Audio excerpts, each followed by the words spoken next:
Yeah, yeah, yeah, yeah. That's right, that's right, that's right. You already know what's the deal. Whenever you hear that MVP chant, big dog, it's the most valuable podcast in the world, episode 94. The Hitmen Podcast coming live in full effect. Chris in here, reporting from Brooklyn, New York. I got MG. I got my brother KD. What's the word, brothers? How y'all feeling, man? What's going on? What it do? What it do? Hey, man, it's been a great week. Let's just say that, boy. I'm still laughing at what we was just talking about. I'm gonna say it's been a great week, but I'm gonna say it's been a week. That's what we gonna say. Where you at with it, bro? Tell the fuck where you at. I just got Hey, off the man, I'm plane. I've been down up here. since 2:30 this morning, covering the WNBA finals. So I just got to New York. We taping this Thursday night. The Chiefs and the Broncos just went off. But where y'all at with it? We Man, still you in know the I'm down here in D-Town. Baton Rouge, man, getting ready for LSU and Auburn this weekend. It should be a good one, little rivalry Straight game. up and down, yeah. Nothing major. G, where you at? We still in the Motor City, as always. 4-1. Still- Lions coming up big time. Still trying to see if Ryan Clark stopped laughing at what RG3 said yet. You know his birthday was the other day. Shout out to the noob. Shout out Ryan Clark. I know we ain't even in the shout outs portion yet, but we got a dope show for y'all tonight, man. We want to let y'all know that we everywhere that podcasts live. As always, don't forget where we at: Apple Podcasts, Google Podcasts, Spotify. Feel me? Hit us up in the mailbag, the Hitmen Podcast at gmail.com. Can't forget the socials at Hitmen Podcast, at Labeled and On, at Virtuoso Sport, Uncle Don's son. Before we get off into the show, how y'all feel about For All the Dogs, man? I know y'all done ran through it a couple of times. What y'all think? Hey, y'all follow Bubba Dub on social media? Y'all know who Bubba Dub is? I just seen them today for the first time. All right, man. Well, if y'all don't know, man, shout out to my boy Bubba Dub, man. He a local comedian down there in Dallas, man, where I'm from or whatnot, man. Dude's so funny, man. One of his favorite words and his favorite lines, trash. And that's exactly what I'm saying about this For the Dog, man. Damn, cuz. I'm not impressed, dog. Like, I've literally started the album and started doing something else and was like, man, let me go start the album over again. And maybe I get a different vibe from it, dog. Right. And by 2 or 3 songs in, man, I'm just like, all right, what am I doing with my life right now? And I go listen to some Webby or some Boosie or some UGK type shit.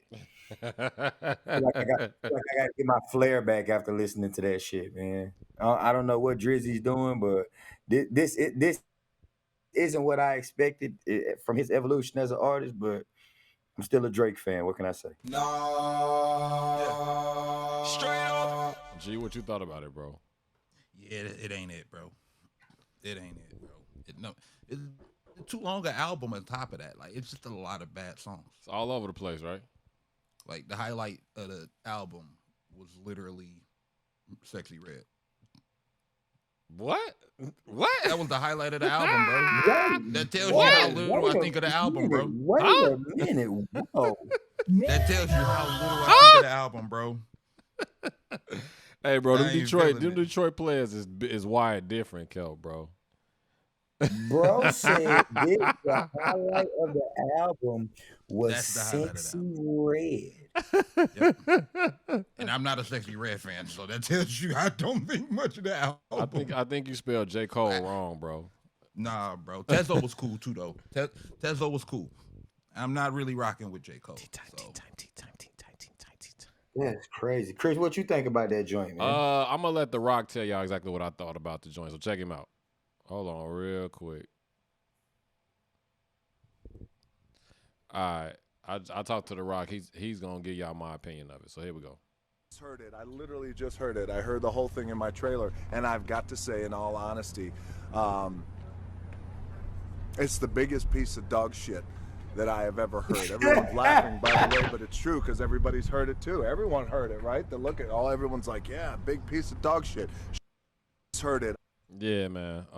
Wasn't Bro, feeling that's that funny. Randy Jackson, it's enough for me, dog. But you know what I'm saying? He afforded to do that. You know what I'm saying? He been on top for 15 years straight. It is what it is. It's the topic of conversation on social media right now. a lot of people been chiming in on the album. Stephen A. Smith gave his 2 cents. We're gonna talk about Stephen A. in a second too. Him and Joe Budden kind of had a real nice little back and forth over the week. Birdman chimed in. So, I mean, I guess that it did what it's supposed to do. It creates conversation, provocative. But for the most part, for me, bro, like it don't feel like an album. It's no continuity. The beats is all over the place. The flow is all over the place. Don't ever rap to me in Spanish again. I'm not with that. I'm not feeling that at all. Don't ever in your life come out with that. We done with that. We off that. Another thing before we get off into the show, bro, that I wanted to talk about. It actually happened to me while I was in Vegas, but I noticed that men take compliments terribly from other men, from other women, just unsolicited, right? So we were getting ready to do the pregame for the WNBA finals, and we were doing a sound check and a mic test, light test. So shout out to Parker, my dog from behind the broadcast. We was just talking about some lighting stuff. And shout out Parker, my guy. Word. And I was sitting there, I was sitting there working with some lights and stuff like that. And the makeup artist kind of like was just staring at me from across the room. And KD, you attest to this when we in these arenas.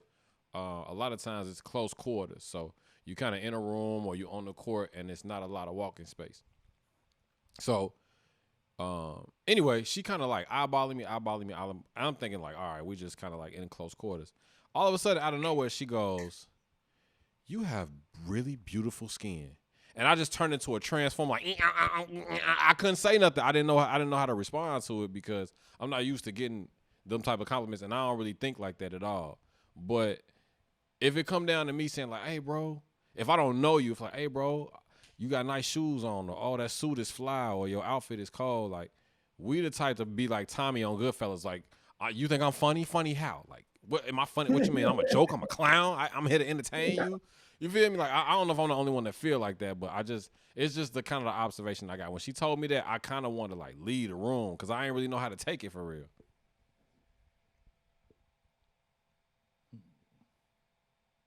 I guess I'm standing alone on that. Y'all with the compliments. I'm about to say you might be on your own on this one, buddy. I guess I'm standing. I guess I'm on the island by myself with that one. I ain't gonna say that, dog. It's just it's funny because like men are wired different. So when we get compliments, like we think too deep into that shit. Like a woman get a compliment, somebody tell a woman, "Oh, you beautiful today." Girl, thank you. Somebody said, man, you know what? You look really nice today. So what you saying? They all look nice every day? Nigga, what's going on? You know what I mean? Like we are different. You know what I'm saying? So our minds be a little bit like the way we process shit be a little bit different. So I can get where you're coming from. Now I don't know if I would have been like jumbled by it, but it probably would have taken me aback a little bit. I can agree. I can attest to the same. It was kind of out of nowhere. I don't know. Maybe it's just me. Let's get off into the show. I'm sorry. I made that weird real quick. No, you skeptical of everything, bro. All right, I got my music back with me. Here we go. Boom. So check it out. Like I said, we just finished watching the Chiefs and the Broncos, right? The Chiefs did. Obviously, they won 19-8. We just got finished watching the Chiefs. Right, basically. We just finished watching the Chiefs go back and forth. We watched the Chiefs and Taylor Swift. They actually got a Taylor Swift camera that they put up in the booth, in case y'all didn't notice. Every other commercial, they went to them in the booth. She's sipping Coke. Oh, she's putting on lipstick. Oh, she's halfway paying attention to the game. Bro, the NFL is a slut for money at this point. They keep every other 2 seconds they put her on TV. What happens when the Chiefs lose? When they get blown out, like in a trap game or a lazy game? They gonna cut to it in? Somebody got to beat them and find out. Is she getting paid for any of these clips at all? Like she's selling her for the Super Bowl, she's selling a lot of NFL ad. We ain't having that. We're not having that. I think that's we're not doing that. do. We're not doing that. We're not doing that. We off that. Clickbait is where it needs to be. We off that.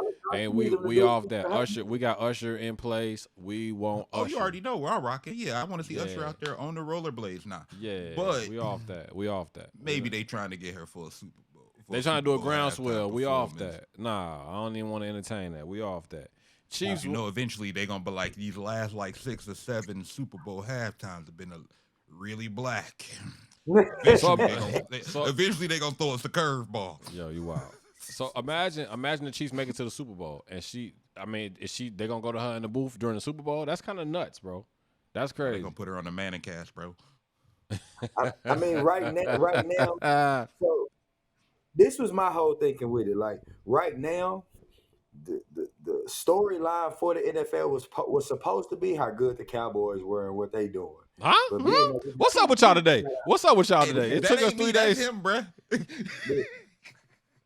But the fact that we got our ass kicked, there's not really much to talk about. They talked about that one day, and you can't run that in the ground no more. So the NFL needs to find something to glorify with something that's going on in the league right now.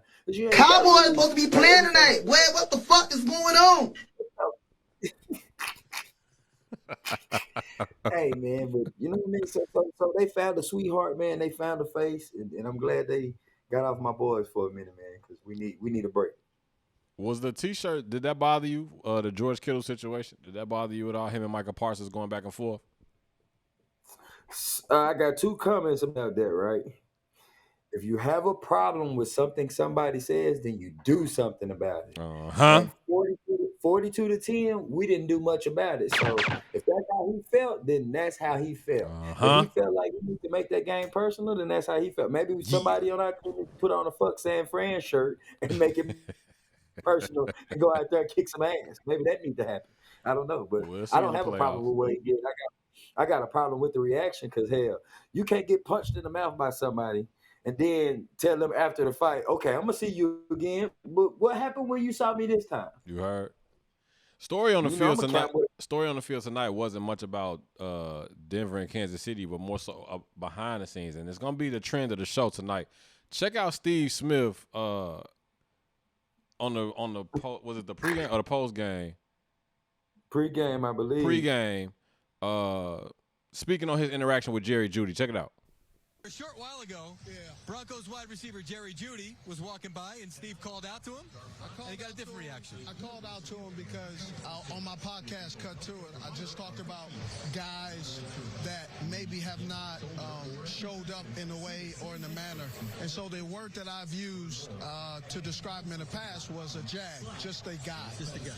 And so when I saw him, he's playing well. I wanted to say to him face to face, like, hey, I know I said some things in the past I probably shouldn't have, and I'm sorry. That's what I wanted to say to him.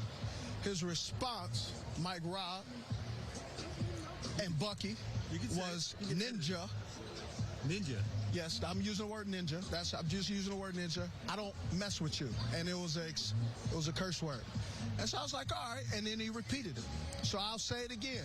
I'm sorry that I said you were a jag, just a guy. He's an average wide receiver that you use a first-round pick on. That isn't doing anything. I hope today that you actually show up in a way that you haven't showed up in the last couple of years since they drafted you. So if you ever got a problem with Agent 89, I'm sorry for saying that you're an average wide receiver that actually will move on. And when teams call me and asking, should they trade for you, I will say no, don't trade for Jerry Jeudy because he's mentally unable to handle constructive criticism from people who watch specifically, can he be a wide receiver? He could be a wide receiver. He's a tier 3. Go back into the studio. I'm done now. Thank you. Now, before I get y'all take on this, I want y'all to hear Dante Whitner talking about Dak Prescott, too, after the 49ers-Cowboys game. Check this out. Dak Prescott sucks. Oh, my God. Period. Right? They talk so much about Dak Prescott being a top-tier quarterback, franchise guy. I don't see it. I see them trying to cover up for what he lacks. A lot of quick throws, cutting half of the field off, and giving him easy throws. Other than that, he's not a quarterback that can drop back and really take advantage of a defense and carve it up. And today we've seen it. The 49ers defense made him look like a tier 4 quarterback. What's the deal with these former players being so like polarizing or so involved in these like superficial beefs? Whether I think Shannon is like the only one that kind of stays away from it, but a lot of these players that's like freshly removed from the game, they getting into it with these younger players that's still in the league. What y'all think about that? I don't have a I'm gonna problem let with you it if take they that not one, MG. lying. I don't have a problem with it if they're not lying. But I think the problem is we've been so conditioned with the NBA media to the NBA side of the media. It's a lot of defending and covering for guys when they not doing right, and I think there's some conditioning with that. And football coverage has traditionally been a lot more to the point and cutthroat than basketball. Yeah. So I think it throws people off. But like Steve Smith, this ain't his like first run at it. Like No, he's been you cut remember from a what he different did cloth at this whole the time. combine that year when he went down and he left the booth and went and talked to the quarterback. What was my man's name from University of Buffalo? Where he was like, "Hey, bro, you messing up these receivers' money with these bad passes." Like Steve Smith don't play, but that's why we like him, though. You know what I mean? Like, I think players need to be more receptive to all-time greats criticism. I agree, but I agree. Where I draw the line is when you take it to a public platform. A lot of these conversations, a lot of these OG smartening them up, chatting them up type of conversations need to happen off camera. When you bring it on camera, like you a public figure, right? These athletes are public figures. But these conversations, these workouts, like even these discrepancies, these issues, like Kyrie had it with Stephen A. and his pops got involved. They handled it off the mic. When Dante Whitner came out and said Dak Prescott sucks on national TV. That's crazy to me. To me, like that's more of a casual, informal type of conversation, like a podcast or even just like you said, like if you just chopping it up, you can't go on national TV and say that. That's wild to me. I mean, do we want our sports coverage to be real or not? No, we want it to be real, but like it's a certain standard. Like you're not in the league no more. So when you are part of the media, you have to. That's okay. So that's where I disagree, right? So I think one of the biggest things with media, like before social media got big, was players used to bitch and complain about the analyst or the journalist not ever having the resume to be able to speak on certain things when it comes to sports. Right. Like, the narrative was always drawn. Oh, well, you talk shit about me playing basketball. You was on JV, or you talk about me playing football. You ain't never played in the NFL. Now you get guys who've played at the highest level in some of those same positions, and they're saying some of the same things that older media personalities used to say. And now some of these younger guys don't know how to take it. I don't want y'all to misunderstand me. I don't have a problem with what Steve Smith said. I don't have a problem with what Dante Whitner said. What my issue is, or what my subtle critique would be, is you're not a player no more, bro. Like you're a part of the press, you're a part of the media. So you could tell from Steve Smith's body language, even how he was talking, he was responding from a personal standpoint. Like it don't matter what Jerry Jeudy said to you. For you to come out and be like, yo, I was gonna tell him. You can't say it don't matter what he said to you, Chris, because like we both in media. We both around TV a lot. And we both know how things can be said or whatever. Like if I'm a media personality and I get asked a question, I'm gonna answer that question to the truest of my knowledge and how I feel, my personal opinion. Now that doesn't mean that I don't like said player, or that doesn't mean that I'm trying to sabotage said player's career or anything like that. But he was asked a question in regards to these different receivers that he had made comments about before. So I don't think that he was coming from a place of malice, trying to mess up Jerry Jeudy money. No, he's not trying to mess up his money. He's not trying to mess up his money. He turned up when he turned up at the end. Hey man, you're a first round draft pick, dog. You need to be out here doing, you know what I'm saying? That's real. You're right. And I understand that. And I think that a lot of these younger players, I'm not saying in this situation that this will happen. I'm saying as a general consensus, a lot of these younger players have been coddled so much that when somebody comes to them and gives them criticism about that, they try to turn a blind eye to it or turn a deaf ear to it, because it's like, oh, well, this person ain't saying what I want them to say, so I don't have to listen to that. And that's the age of sports that we got to get away from. You got to be able to be not only strong on the field, but strong mentally, because they teach you. send you to classes to try to teach you how to interact with the media, how to say certain things and not say certain things. So you understand that dynamic of what the media does. So it's up to you how you react to that. And he can't be mad at how just as Steve Smith can't be mad at Jerry Judy's response to his podcast and everything else he has said. Jerry Judy can't be mad at Steve Smith's response to him trying to speak to him or go to him and say, hey man, I said this, that, and the third. Jerry Judy's like, Ninja, I don't fuck with you, whatever. You know what I'm saying? But why? So stop. Let me hold you right. Let me stop you right there. In that instance, like I want it to be seen equally on both sides. Why is that the spot where Jerry Judy needs to be approached to have that conversation, bro? I'm about to play a game. I don't give a fuck about what you said on your podcast right now. I'm about to play the Chiefs, bro. I ain't really trying to hear no apology right now. Like I feel you. I appreciate you. Like trying to like make amends, but this ain't the time for that. So for you to catch an attitude, no matter what I mean by no matter what I said is, for you to try to take that time, you making this more about your platform and your podcast and your this and your that.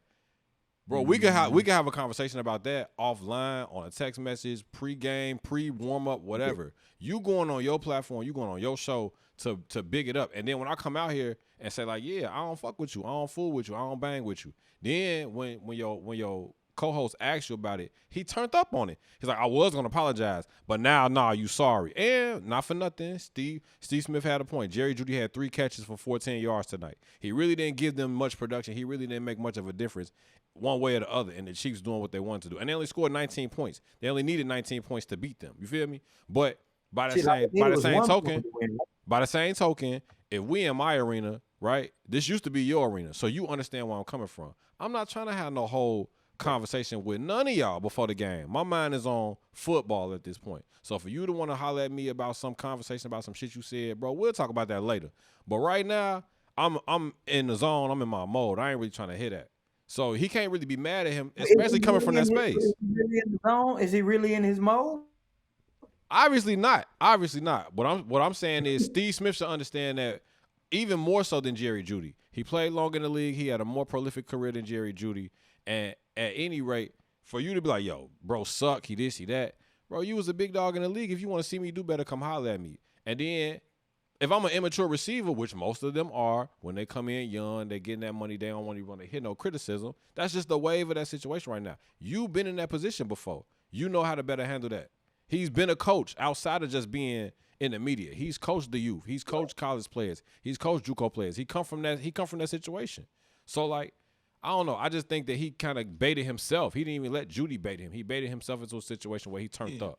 Same thing with Dante Whitner. Dante Whitner, I mean, say what you will about Dak, say what you will about the Cowboys or the league. Like, you in the media, bro. You can't just jump out the window and say that, because when you making enemies, it turns into a Skip Bayless, like, fruit off that tree. And I'm trying to get away from that. Like, I'm going to make my bones off attacking this player. I'm going to make my bones off of going in on this one person. Bro, if it wasn't for me, you wouldn't have nothing to talk about. You feel what I'm saying? Good or bad. So I just think that in terms of like becoming a part of the media, I ain't saying you got to be soft about your takes, but it's got to be some level of diplomacy, because you're not in that life no more. You can't go out there and put no pads on. How you defend yourself, how you get your takes, is through the mic and through the television screen. It's not on the field no more. Go sit. Yeah, well, part of it is Steve Smith's personality. This is my only caveat to that, bro. This is Steve Smith. Like, you know what you get with Steve Smith. Exactly. There you go. For sure. It's the same reason we love people like Gary Payton on the flip side, right? In a different sport, right? Like, this is who they are. They're going to be straight to the point and say exactly how they feel. But GP will do it on a pod, MG. He not going on NBA Today. He not going on Inside and doing it. Inside can get away with it because they've been doing it and they set the standard for it. But they not like, I think Charles Barkley probably the only one that would have said something close to what Dante Whitner said. Yeah. I mean, and he got the cachet to do that. And part of it too is a lot of it has to do with it's got a lot to do with who's saying it too, though, because again, if a player got a problem with something, they are more than welcome to step to somebody about how they address them. You heard Ed Hockley tell Cam a while ago, he's like, bro, you ain't been in the league long enough to get that flag, to get that call. So I guess it's just, for me, it was more so like, all right, you got to check the temperature of who it is. Steve Smith can say that. Dante Whitner can't. Steve Smith, in my opinion, can say stuff like that. But when you're doing it every single episode or every single time you on TV, it's like, all right, bro. Like, how sophisticated are we as journalists? Are we doing our job, or are we like making our bones off of like talking shit to current players? Like, what's really going on? You know what I'm saying? Steve Smith been in the journalism world. Steve Smith been in the journalism world how long? A while, 10 plus, right? A while, yeah, because he was doing the draft combine coverage for a while, yeah. and he was on. And the whole time he's been in media, he's been the exact same person this whole time, right? Yep. Agree. My thing is my thing is, and we can leave it alone after this. That's low hanging fruit. We know Jerry Jeudy not playing well, but for you to get fired up and like go after him because he talking crazy to you, you supposed to be like in your mind like, bro, you a bum. You couldn't have wore my shoes. You couldn't have carried my bag back in the day. Like, and left it at that. You giving Jerry Jeudy attention. You giving Jerry Jeudy attention on top of the fact that he had another bad game, because he really could have came back. Smitty could have came back post game and been like, "See, I told y'all. Yeah, he was talking crazy to me. Exactly. I told y'all he was a bum. Exactly 3 catches for 14 yards. But I'm saying that's easy, bro. That's easy to do. That's easy. But that's exactly you why bigger I than don't that. think his intent was malicious. I think his intent with saying what he said was not to be malicious, but to light a fire under Jerry Jeudy, to go be that first round talent that we've been talking about. And I think personally, he just took it the wrong way. For him to go to Jerry Jeudy before the game, it was like, man, it's easy for me to send you a text message. It's easy for me to shoot you an email. It's easy for me to put a shout out on my podcast and say, hey, I apologize. But here I am seeing you in person. Let me step to you man to man so you know you can see me and I can say, hey, bro, I apologize like a man in your face. You know what I'm saying? I feel like that's what that was going to be, or that what he was trying to go for. And it just went a totally different route, and he reacted based off of that, which he should have been ready for. I'll take that. That's fair. That's fair. Yeah. I mean, again, and I think the fact that he played receiver makes a big difference too. 1,000,000%. If Steve Smith was saying this about a linebacker, I really wouldn't care, right? Like it'd be like, all right, Steve, you tripping, but he's saying it about it. When it comes to talking about other receivers or quarterbacks, receivers are usually like this. They'll call quarterbacks trash because in their minds, I would never want this dude throwing me the ball. Or when it comes to receivers, it's this dude trash. He can't do what I used to do type stuff, right? Patrick Mahomes with another 300-yard game. While we on the subject of Dak, KD, you put this on the board. Comparing him and Josh Allen. Talk about it real quick. The reason why I keep doing that, man, is because I feel like Dak. Now, don't get it twisted. I'm still a Cowboys fan. As long as that man got a star on the helmet, I'm gonna be a fan, right? But I get tired. Cowboys supposed to be playing tonight. What the fuck is going on? Yeah, I get tired of the low hanging comparison, like comparing him to the bottom tier quarterbacks and all that, this, that, and the third. So I compare him to Josh Allen a lot because I see a lot of the same things in between the two quarterbacks. Both of them at times can make erratic decisions. MG actually spoke to one of my biggest points about Josh Allen and the contrast between Josh Allen and Dak. Dak doesn't have the kind of arm that can take the top off of defense and go win you a game if need be. Josh Allen does, and that's the only thing that I think that separates the two. Josh Allen got a couple of playoff wins. I give him that, but he's also had a team that was consistently good on both sides of the football, offensively and defensively. Right. The Cowboys just kind of really figuring out their way defensively here in these last couple of years, and we still have yet to find our offensive identity, in my opinion. I still think we're still looking for that, but the same things that Buffalo gets out of Josh Allen, the same up and down roller coaster ride, heartbreak that they get with him, I think we get a lot of the same things out of Dak. And I just don't think that it's fair, the comparison that they give to Dak, because they give Josh Allen so much praise for the same things that they be kicked down the goddamn freeway for doing. Josh Allen got more wins, though. He got division wins. He got playoff wins, bro. I feel you. I feel you. He got a ring. He got a ring. They're both flawed quarterbacks, right? And I have them both in the same tier of quarterback in the league. They have different flaws, but Dak is not like, I would never rank Dak amongst the bottom tier quarterbacks, but Dak just reminds me more of a game manager, and Josh Allen is your kind of old school gunslinging quarterback. He's Gunsling. gonna take Yeah, too many that's risks it. at time. Too many times he's gonna take risks. Sometimes it pays off. Sometimes it doesn't. They both took losses this past in week 5. The Bills ended up losing to But we ain't Jacksonville over talking in about London. that. Oh, And- nobody care. Yeah, the Bills lost in Jacksonville, or they lost to Jacksonville in London. And then obviously the Cowboys went down to the 49ers out in San Francisco. But that's like a buzzsaw. No, it's hard to imagine anybody beating San Francisco at this point, except for San Francisco, right? Yeah, it's gonna be rough, dog. You're gonna have to catch Purdy. Because the thing with Purdy is he is at this point he ain't lost no games, bro. No, he does two things at an elite level. Number one, he can read a defense, and number two, he makes the right play. He problem solves in real life on the football field. Literally He problem solves for sure. Right out the Tom Brady playbook, right? Like he don't have the best arm. Right. Like he still those receivers do help him out a lot too. There are some bad passes that Purdy throws that, especially like Brandon Ayuk, will make adjustments mid route. He's making some crazy. He was making some crazy body adjustments over the weekend. Yeah, so right. Purdy isn't perfect, but shout out to Fred Warner too. He was kicking ass too. Oh, Fred was everywhere. He was everywhere. But yeah, Purdy he's just really he's elite at reading defenses and then going to the right read with the ball. That's literally what Shanahan's been looking for.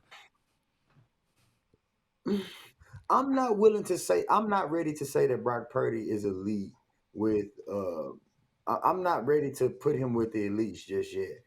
I'm willing to more so put Shanahan in the elites when it comes to play calling, when it comes to getting his playmakers in space and creating different looks for the defense, so where you put the defense in bad spots. Because a number of times I felt like the Cowboys played good defense, they were just in bad spots. Right. And when you get caught in a bad spot with San Francisco, because they can attack you on so many different levels, getting caught in a bad spot for a quick second can cost you 70 yards. Right. And we saw that on Sunday with the Cowboys, like just a lot of things like missed tackles in the backfield, blown coverage assignments, or a small mishap when trying to go for the interception rather than trying to actually make the tackle or make the play on the football. Little stuff like that turn, one or two plays that could have been, third and longs or third and mediums that could have turned into fourth downs into 22, 25-yard gains, and now we got a 1st and 10 on the other side of the football field. So I think that Brock Purdy's just been put in a great situation with a great play call. And then, when you got McCaffrey in the backfield and Debo, it's hard to stop. Yeah, I mean, not to mention that McCaffrey's been unreal, but I will say, yes, he is in a great system, but there's a lot of quarterbacks in the league who would not be able to do what he does in that system, because the big part about it is making the right reads and understanding what you're seeing pre-snap as well as post-snap. So again, it's kind of like the Brady thing. Brady never had an elite arm, but he was elite at reading the defense and making the right throw. That's really we comparing the boy to Brady already. No, he ain't Brady. Trust me, Brady's the GOAT at this point, but he ain't Brady. I don't think he'll ever get there. But I'm just saying, what he does, there's a lot of quarterbacks in the league who can't read defenses to begin with, no matter what the scheme is. Cowboys on Monday night. There's a lot of people who wouldn't be able to do what he does. Cowboys on Monday Night Football out in L.A. and SoFi playing the Chargers.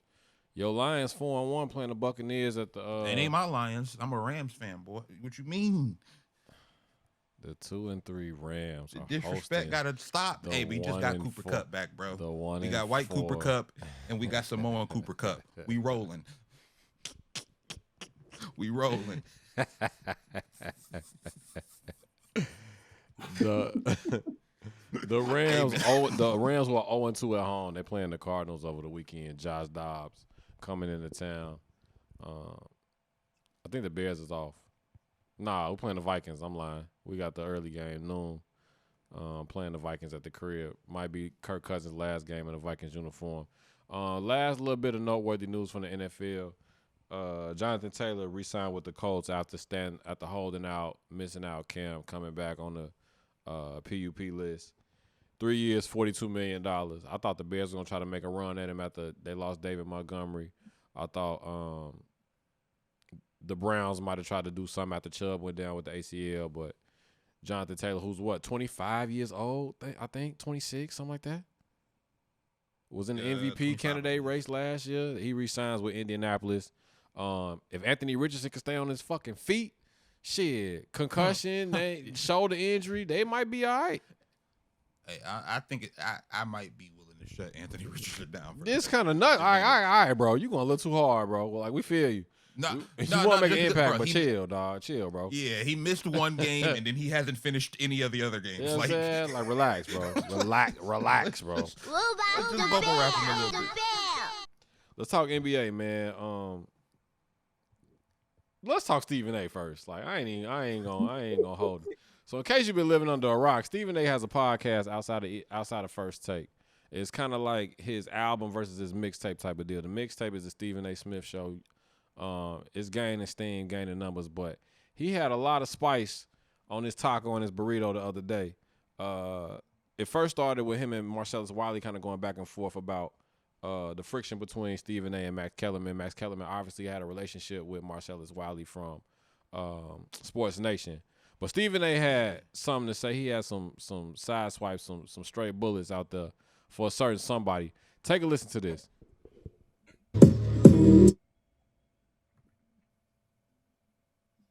Now, there's a lot of people out there that want me to address other names. There's one particular person who will remain nameless, and I will not deny it. I think he's a fat, no-good bastard who I despise to the core. That is not Marcellus Wiley I'm talking about. It ain't hard to figure out who the hell I'm talking about. I'm where I'm at. That particular individual is where he's at. And I'll leave it at that. And no, I'm not talking about Marcellus Wiley again. No, I'm not talking about my former colleague on First Take. No, I'm not talking about them. They ain't fat bastards. Nigga! Talk your shit. Who are seeds of the devil. Wishing nothing but black folks harm. But I'll leave that for another day, for when the time is right. Yo, why he had to go at Brian Windhorst like that, bro? No, it wasn't even that. It like that. It ain't even that deep, G. Like, bro can't help being big. You know what I'm saying? It ain't. Yo, what you want to do is they got him on the news all the time. They got him reporting on shit all the time. Like, it's hard to work out. Yo, tell me why I was having LeVar Ball flashbacks when I was listening to this. Why you sound like Rick Rude though, MG? Talking about fat, out of shape. I swear I was having LeVar Ball flashbacks when he did the same thing to him. Yo, these ankle wars is getting nuts, bro. Like everybody, it's enough TV real estate for everybody, man. What's up with y'all, bro? But I mean, I don't agree with everything Stephen A. says. That's for sure. But I think a lot of it has to do with the fact that he's the number one dog. Because you notice when everybody leaves, all of a sudden they got a lot to say about him. Heavy's the head, though. You feel me? And when you number one, you number one with a bullet. You number one with a bullseye. If they were sitting in the throne, they wouldn't have nothing to say. But somebody else is in it that they don't want in it. So, 1,000,000%. And you know, it's more to that story. But and on top, I mean, with Whitlock, I mean, he ain't never said nothing nice about us. Let's just say that. KD, where you at, bro? You kind of quiet, G. Cause, bro, you know how I feel about Stephen A. You know that's my guy, man. So I don't really have a whole lot, man. I will say this, man. Whenever people have smoke for Stephen A., like, you got to be ready to go there. Like, you got to be ready. You gotta literally be ready to go there because I'm more than positive that whatever ammunition he needs, as far as whether it be Windhorst, whether it be whoever it is, you know what I'm saying? Like, I'm pretty sure he has the ability to get whatever ammunition he needs, or he probably already has it, being that he's been in media for so long. So I would be careful with with going there with him, with having smoke for him. You know what I'm saying? As being being a sports media journalist myself, but then too, on the other side, like, people be knowing what they doing, and a lot of times I feel like a lot of people mention him to get a little to build up a buzz about their name. Sometimes, not saying that that's what's happening in this particular situation, but I think that when you the top dog, you got to be ready for them shots, and they come from any different angle, from many different people. You know what I'm saying? I actually appreciate the way how he knocked down some of that shit, and I also appreciate how he attacked some of that shit. But it's just when you got smoke for him, you got to be ready, man. Whenever you got something to say about him, you got to be ready. You can't come at him half-assed. Like my dad used to say, "Hit me and can't fight. You gonna find out today." I was waiting. I was and wondering that man when he's keep gonna. receipts, bro. I was wondering he's gonna come with one of them country ass country ass sayings. I'm gonna set my watch to it next time. So I was joking about Windhorse. All the same, we all know who bro was talking about. Yeah, we already keep know receipts what's up. though. That's the thing. We talked about this the other like a week or two ago about people going at it Yes, back and sir. forth with Stephen A.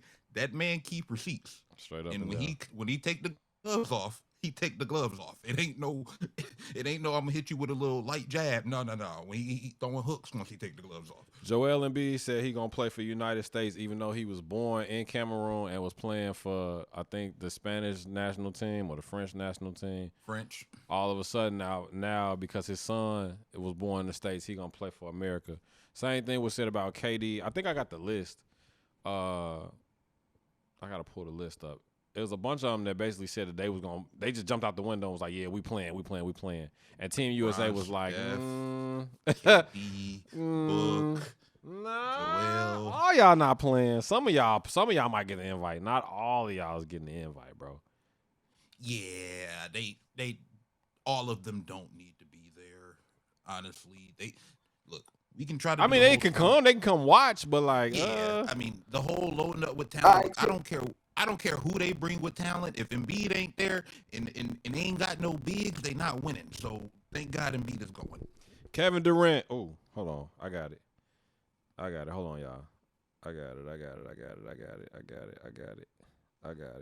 it. Kevin Durant, LeBron James, Steph Curry, Joel Embiid, Anthony Davis, Dame Lillard, Kyrie Irving, Draymond Green, Jason Tatum, Devin Booker, Chris Middleton, Bam Adebayo, DeMar DeRozan, Bradley Beal, Donovan Mitchell, Jaylen Brown, Julius Randle, Zach LaVine, Aaron Gordon, Fred VanVleet, Brooke Lopez, and De'Aaron Fox all have committed to playing for Team USA.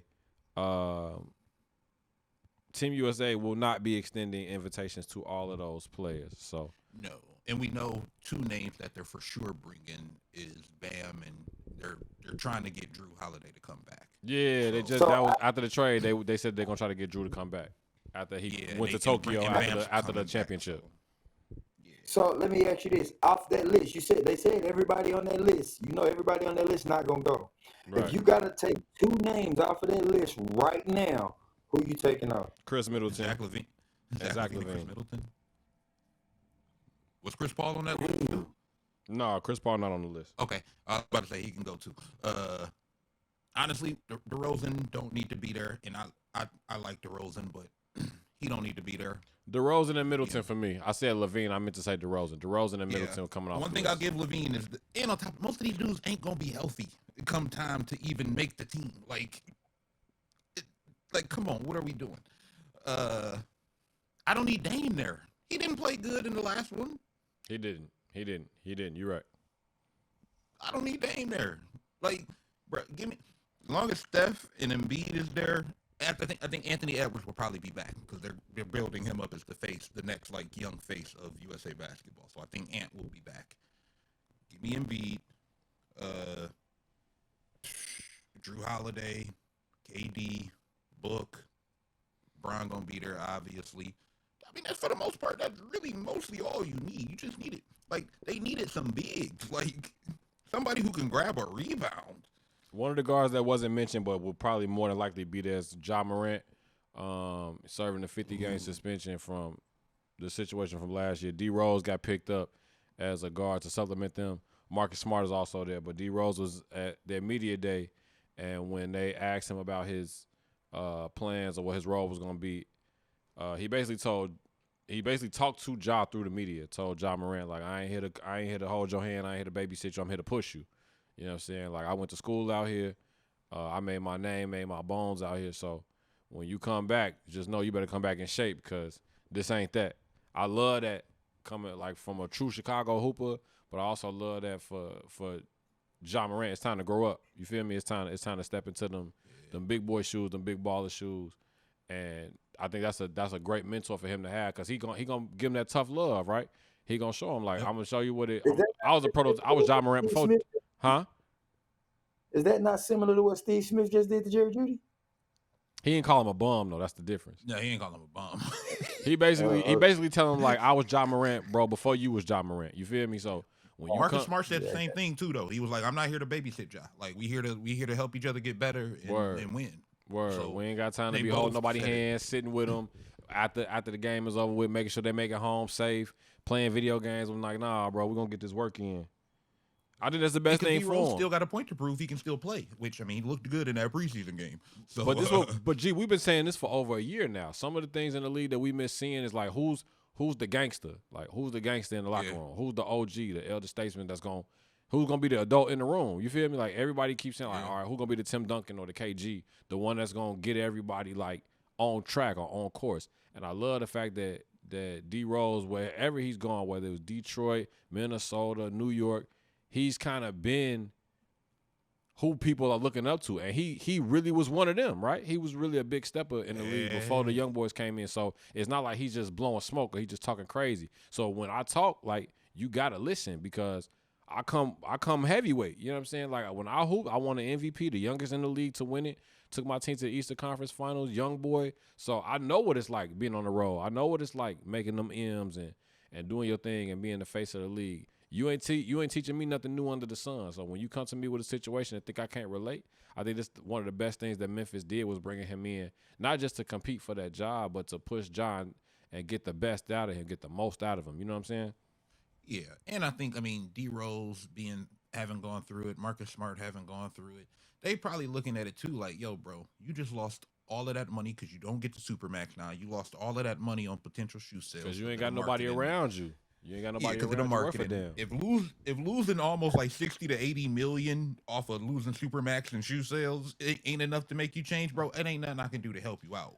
Like, bro, I'd have been the type that I'm like, bro, if you ready to throw 80 million out the window, nigga, you could pay me a little bit extra on the top just to be your mentor. You feel me? Yeah. Hey, look, bro, if you really lose that type of money, it ain't nothing I can do for you, bro. You got some stuff you need to work on yourself. Straight up. If you're willing to lose that type of cheese, nah, bro, it ain't nothing I can do. What I'm gonna tell somebody who's willing to lose $80 million? KD, what you think of? What is it? Anything I can tell? KD, what you think of Chet Holmgren and Wemby from the preseason so far? So I was actually a little bit. So let me be the first to say that I was not sold on Wemby in the beginning. Right. Just because we've seen this flash in the pan, big man with all this talent, and it's few and far between that you see that kind of talent come to the NBA and still be that same kind of talent, right? Especially with that tall, skinny frame. Like, we seen them kind of guys get beat up in the league. So I wasn't sold on it, but I watched the preseason game with Oklahoma City and San Antonio, man, and there's gonna be a really good upside to this NBA season between the two of them, man. I like what I saw from both of them. You got to see both of them make a few moves in the post and then actually even step out a little bit. Wemby hit a nice big time three. Chet was shooting at mid range, getting that free throw line extended game going. So I mean, like you see some positive things, but it's gonna be fun, man. But I'm gonna go on record saying this, and you heard it here first. I'll take the words out of my head. Come on. If healthy, Keontae George will be the NBA Rookie of the Year. Wow. That's not what I was gonna say. Wow. Wow. Hold on. Now, I like Keontae, but hold on. And let me also say, man, I do have a vested interest in the kid, man. Shout out to Keontae, man. Big shout out to his mom, Kristen. We go way back to high school, man. Much love to you, man. Boy, I'm a little bit Lucky biased. you a married man, bro. I know what you're doing. I see what you just did. Man, I've been watching this kid for a long time, man. And I said a long time ago that he was special, man. Word. And I knew that once he got to the league, the rest of the world was gonna be able to see it. Once he got to the summer league, man, don't get it twisted. People say, oh, man, it's just the summer league. But that's still NBA talent in there. And that's young NBA talent in that summer league. So for him to go in and do what he did in the summer league, man, and plus I actually like what Utah's doing out there with their young roster, trying to bring in some more flair. And I think they're going to get him a lot of touches, man. So I personally, in my personal opinion, in my heart of hearts, if he stays healthy, I think he'll be in the race to win Rookie of the Year. You sound like my dog Mario. Shout out Mario Miles. He over there on game day. We talked a little bit at the draft when Chet got drafted. He said he did some work with him. His dad, he was a Gonzaga kid, but his dad was really influential, Chet's dad. And so Mario had some talks with him, trying to see if he could get him over to a school that he was at. But like you said, same thing. He watched him from when he was a jit, from a shorty, and just seeing how their games developed and how they have kind of grown into being professionals. The future is bright for the both of them. I'm gonna go on the record and say Oklahoma City gonna be a playoff team this year, straight up and down. Oh wow, I like it. And Chet got a good chance to be the Rookie of the Year, but playing with Shea, stepping into that All NBA realm. Jalen Williams, he's gonna be a bona fide defender. You got Lou Dort. Josh Giddey in year 2. He's gotten a lot better. I'm looking for them to make a big leap. I think Oklahoma City is gonna be maybe like right outside the top 4. I'm looking for Oklahoma to make some noise, man. It's kind of crazy saying that we're looking for OKC to make some noise, man. But they got some young. They need like a veteran piece, and they got a shitload of picks, and they can make some moves if need be. But if they get like a stretch 4 or somebody that can kind of like somebody to spell Chet, just to make sure like to watch his minutes, make sure like we not on injury watch for sure. If they could get like a Porzingis type, like who's a poor man's Porzingis, like Maxi Kleber, Bertans, something like that, to come in and kind of spell him for the minutes, to not overwork him or overexhaust him. Oklahoma City got Bertans, right? Yeah. Yeah, so if they can get like one more like that, they can kind of play inside out, can shoot and play in the post. Maybe like even like a Valanciunas on Oklahoma City. That would be nasty, right? Yeah. I mean, I like what OKC got. I mean, I think, because Chet and Wemby have a lot of similarities. For sure. Especially their mentality. Like both of them dogs. Mm-hmm. Both of them dogs. And both young. Wemby gonna be more. Wemby got the ball in hand game. Like ball in hand, he can create his own shot off the dribble. Chet's more of he gonna be a straight line drive kind of guy, catch and shoot, push the fast break kind of offensive player. They both can play in the post, but the main difference between them really is just Wemby's taller and he's got the bag when it comes to the ball in hand. Right. Chet don't. Chet's more of a catch and shoot, pull up, 1-2 pull up dribble type stuff, but bright futures for both of them. And I like Keontae. Keontae was one of the steals of the draft. I mean, you can't forget Cam Whitmore either, because that boy Cam Whitmore can ball. You ready for us to clear out? I know you had some smoke for Bam last week. You want us to clear out now? Or you want to save it for it was perfect. It was perfect timing too, because Spoelstra was going crazy. Let me cut the music down. For you. I know you got your finger up. You calling your ISO 1. Yeah, I'm gonna find a new player every week to call out at this point. Yo, Steve Smith done got y'all turned up. Steve Smith and Whitney got y'all I'm always turned up, bro. Come on, I'm always turned up. All right, holla at me. What's up with Bam, bro? Look, man, when I was talking about last week, how eventually when people show you who they are, you just gotta believe them. Bam is who he is. He can't be the second best player on a championship team. I don't care that they made it to the finals. Without Jimmy doing what Jimmy did, ain't nobody else dragging that team to the finals. Ain't no way. And ain't no other coach getting the team like that to the finals either. It just ain't gonna happen. But they didn't win, which is the main thing. But Bam Adebayo, it is time to stop classifying him as one of the best big men in the league. No. He's one of the best defensive big men in the league. He offensively, he is borderline useless. We've had back and forth on people like DeAndre Ayton and Miles Turner about not being that good. Bam Adebayo, very similar offensively, statistically. And Bam don't even want to shoot the ball. You know how many games we watch where Bam Adebayo don't want to shoot the ball? I should never look up and see the highest paid or second highest paid player on the team take 10 or less shots in a game, especially important games in the playoffs. I'm sorry, I'm not paying max money to somebody who's just a defender. What does top tier production look like for you for Bam? For Bam Adebayo, he should be at 25 and 12. Period. One of the biggest, most athletic players in the league, and he has a bag offensively that he just don't like to use. He don't like going in the post. All he like to do is that little floater or the little 12-foot like one-hand push shot. He can't shoot threes. He ain't doing nothing off the dribble. When he get the ball, all he's looking to do is pass. Who you take right now? Bam, who you take, Bam or AD right now? AD, easily. Bam or Christian Wood right now? Oh, Bam. Hold on now. Christian Wood ain't that. He ain't it. You just told me last week that AD didn't have a bag. You heard? That's why I asked him that. So hold on. Yeah, one more, he's still better than Bam. One more, and I'm gonna let you rock. Bam or Miles Bridges? I don't know what Miles Bridges about to look like coming off of what he came off of. The best of Miles. Say the best of Miles Bridges right before situation. The best of Miles Bridges. I'm taking Miles Bridges. That man was an all-star last year. That man should have made the all-star team last year. KD, you rocking with it? You fooling with him? Hey man, listen. I'm gonna let him have that. You was at the finals though. But listen. You know, man. I don't know. Bam ain't it, bro. Listen, Linda. Okay, put it this way: since the bubble year where Bam had all the success and whatnot, has he gotten better at anything? I ain't saying you wrong. You're not incorrect. I'm not saying we cleared out for you, bro. But I will say that he's a great defender, though.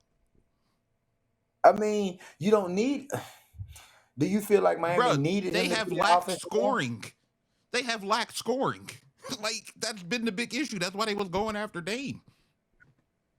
And there are nights when Jimmy Butler just decides to take off, where Bam should be the guy, like, yo, give me the ball.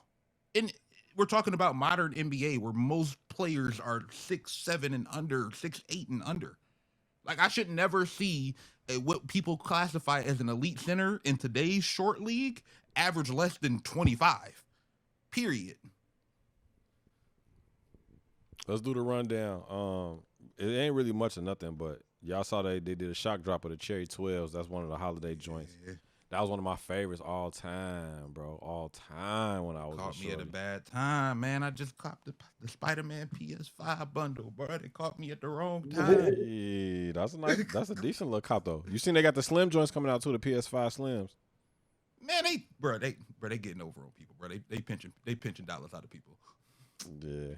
I got a pair of Cherry 12s for the Pod Princess.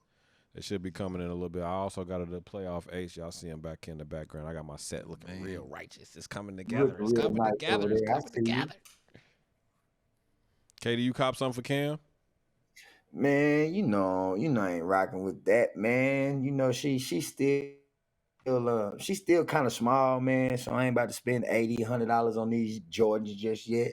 But you know, the Pod Princess, she a little bit older, so it makes for a lot better. But Baby K still growing, man. So we still got boxes. We still got boxes. Shorty ain't even touched. I'm gonna send them your way. Don't worry about it.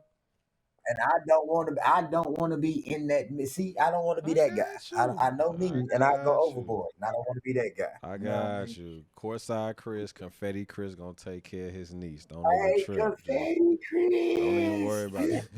And y'all see me. Y'all can't see me right now, but when the YouTube come out, I got my Aces joint on. I'm making my pick early, so come Sunday afternoon, Sunday night, y'all might see Confetti Chris strike again. You feel me? You feel Confetti me? Chris from the sky year, so Nah.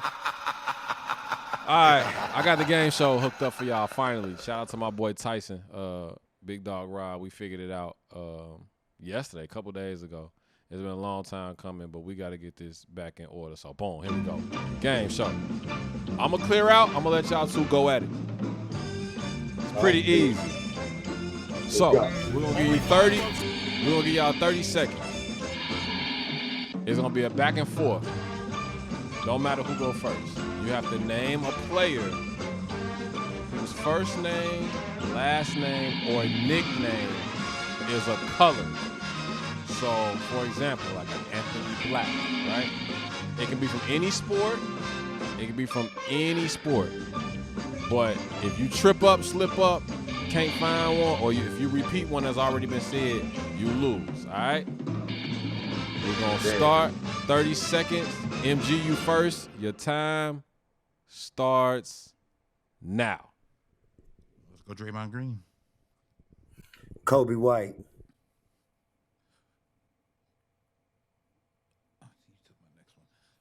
20 seconds. Anthony Brown, basketball player. Mean Joe Green.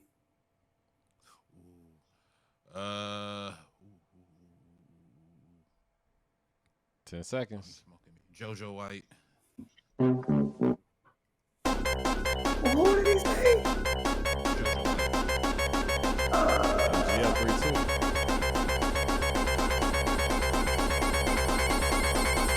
Come on, KD. Jaylen Brown. What's up, bro? Kwame Brown. I definitely wouldn't have thought of Kwame Brown.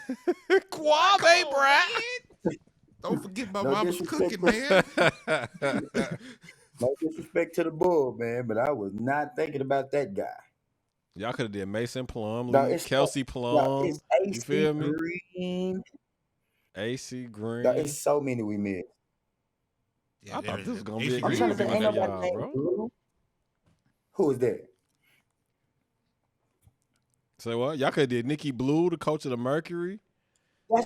Bro, No, the I was problem trying is to- I first you couldn't try remember to her go first through the list name. of last names that's colors, and then you try to find the first name associated with it. Like in your head, you like, hold on, orange? No, ain't no oranges. Blues? Who's blue? Most of them is browns, whites, brown and white for real, for real. Brown, white, and green. Yeah. Basically. There's a couple blacks out there. Like you mentioned, Anthony Black. Yeah, young rookie. Anthony Black. Bro, Michael Red. Daryl Oh, Red Green. for sure. Red Quez back. Green. Who else we got? Chelsea Gray. Chelsea Gray. Damn, bro, we missed a lot of them. Shout outs. MG, you first, bro. Man, give a shout out to the fam, bro. Been a rough week, but got everything situated. So Straight definitely up. give a shout out to the fam, especially the OG moms. Right. That's my rock. Shout out to both of y'all as always. And we gotta give a shout out to I'm gonna give a shout out to Joel Embiid. It ain't easy choosing not to play for your two home countries to go play for another country. I know how no, seriously, I know how much like international like sports and events matters to people who aren't from here. Like they don't look at it the same way we do, right? The pride and having that country's name across your chest, your jersey. So that's actually like a really big deal. Straight up. Really big deal. Because I think you can only switch your allegiance in terms of international play once. These boys in the transport portal for international play. Ain't that crazy for a gold medal? Man, They yeah. ain't get paid to go. Because didn't the Guma case go through something like this where They they tried did. to switch and they had a whole issue with it? They trying Like to play for Nigeria, yeah. yeah, so and it ain't an easy decision to make because like once he play here, he can only switch one more time, so he would be like stuck. So, and that's definitely a shout out to him for that because we need him. KD. Hey man, big shout out to the NBA season, man. Coming, this is gonna be a pretty wide open season, man. Ric Flair. I'm really more excited, dog, about seeing what the East gonna do, man. With so many trades and so much teams coming in looking different with new pieces and new heads on their three-headed monsters and that type of deal, dog. Word. I'm really excited about what the NBA gonna be doing in that Eastern Conference. We already know the West is gonna be a shootout, but I'm really intrigued by the East this year. So let's hope that they don't let me down. As always, man, big shout out to the Hitmen, dog. We did it again. We're gonna keep bringing y'all this crack, keep giving y'all the stuff veins, as Chris say. You know what I mean? And hopefully, man, week to week, man, we just keep bringing y'all some fire, man. And big shout out to the fam, man. Prayers up for the boy, man. And G, whatever it is, you know, we got you. Staying holding you down, big dog. Appreciate that. First and foremost, shout out to my dog KD who celebrated a birthday yesterday or the other day. You feel me? Yeah. We weren't gonna let you get past that, dog. Happy birthday to you. Nah. We gotta do the new one. I wanna say happy birthday. Nah, appreciate it, bro. Appreciate it. Straight up. We love you, bro. We happy that you're a part of this with us, man. I think the missing piece was now we're officially a big three. You know what I'm saying? So, That's right. And we seen what happened. Not with big winning, threes. not one, not two. I ain't even talking three. about. That's just the way. That's just the wave of it right now. When you put a big three together, a championship is damn near epidemic, right? It's damn near unavoidable. So, appreciate you being a part of it, making this thing whole. Of course. I forgot my what the fuck moment of the week. Y'all seen Kevin Gates spitting in this girl mouth on stage, bro? Bro, on stage, what is going on with these people, dog? Yeah. This what the fuck of the week was brought to you by Kevin Gates. I don't know what, bro. Is it weird that that's not the weirdest thing that he has said or done, though? Have y'all ever heard that though? Like, I know some freaky people, but that, I've heard that spitting in somebody's mouth is like spellbound, like witchcraft almost. Yeah, I've heard that. I've heard that too, bro. But I don't put nothing past nobody these days, boy. It's crazy out here, man. Hide your kids, hide your wives. I think bro missed Drinker. It is crazy out I think here. he missed Drinker, bro. That's all I got to say about it. Hey, shout out to Taylor Rooks too. Yeah, shout out to Rookie, bro. Had that boy Travis Kelce sweating. Man. Had that man thinking about coming home.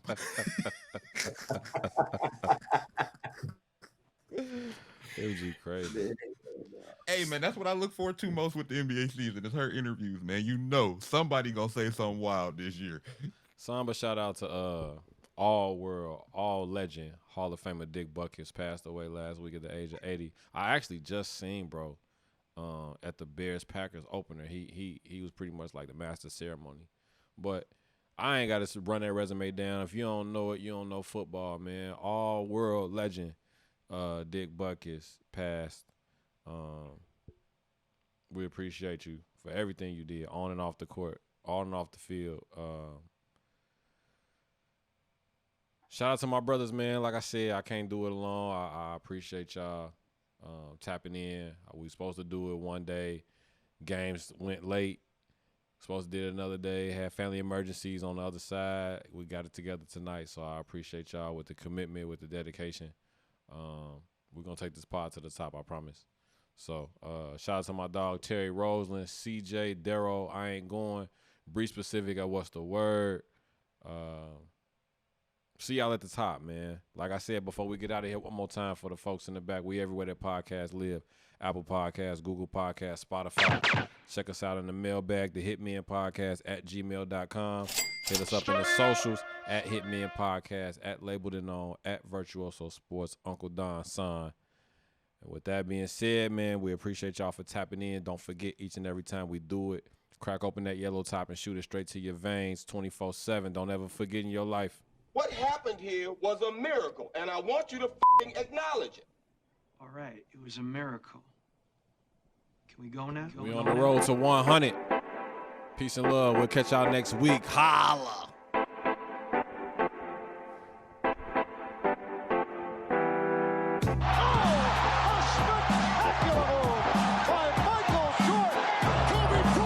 Just sucked the gravity out of the target center.